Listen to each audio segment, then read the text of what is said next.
ابتدا میں کلام تھا، کلام خدا کے ساتھ تھا اور کلام خدا تھا۔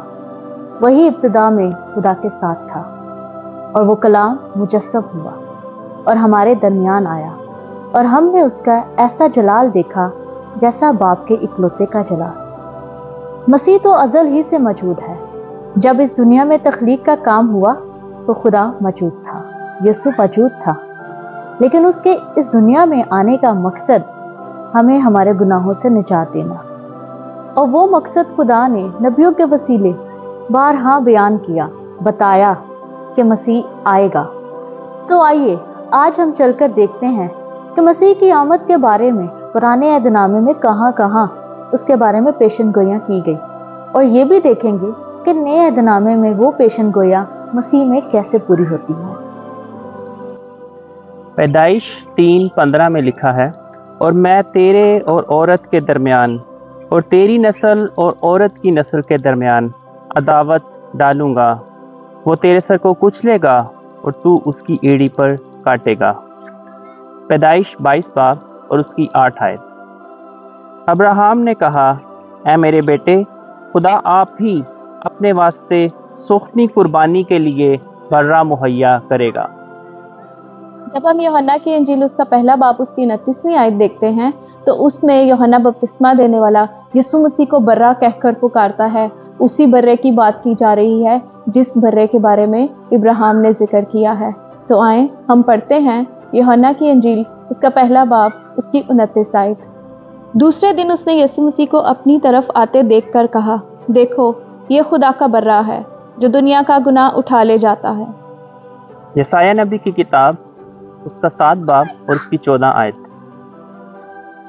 لیکن خداوند تم کو ایک نشان بخشے گا، دیکھو ایک کنواری حاملہ ہوگی اور بیٹا پیدا ہوگا، اور وہ اس کا نام ایمانویل رکھیں گے۔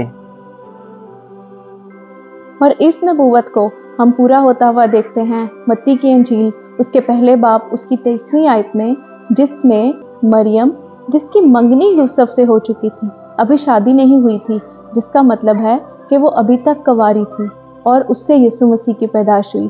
تو آئیے ہم پڑھتے ہیں، دیکھو ایک کماری حاملہ ہوگی اور بیٹا جنے گی، اور اس کا نام ایمانویل رکھیں گے، جس کا ترجمہ ہے خدا ہمارے ساتھ۔ میکا 5:2۔ لیکن اے بیت لحم، اگرچہ تو یہودا کے ہزاروں میں شامل ہونے کے لیے چھوٹا ہے، تو بھی تجھ میں سے ایک شخص نکلے گا اور میرے حضور اسرائیل کا حاکم ہوگا، اور اس کا مصدر زمانہ سابق، ہاں قدیم الایام سے ہے۔ اس نبوت کے مطابق یسوع مسیح کی پیدائش یہودا کے قبیلہ سے ہونی تھی، اور ہم دیکھتے ہیں کہ یوسف بھی یہودا کے قبیلے کا تھا، اور مریم بھی یہودا کے قبیلہ کی تھی، اور اس کی پیدائش بیت لحم میں ہوئی تھی۔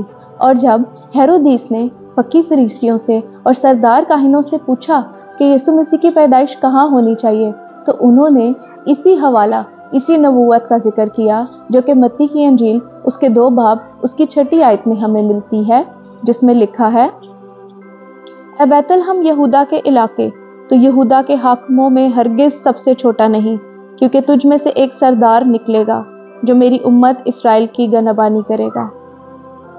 ہوسیہ کی کتاب 11 باب پہلی آیت۔ جب اسرائیل ابھی بچہ ہی تھا، میں نے اس سے محبت رکھی اور اپنے بیٹے کو مصر سے بلایا۔ اس نبوت کے پورے ہوتے کو ہم دیکھتے ہیں متی کی انجیل میں، جب یسوع مسیح کو فرشتے کی ہدایت کے مطابق یوسف اور اس کی ماں مریم مصر میں لے گئے، اور پھر خدا نے جب وقت پورا ہو گیا تو فرشتے کے ذریعے سے پیغام بھیج کر یسوع مسیح کو واپس مصر سے اسرائیل میں بلایا۔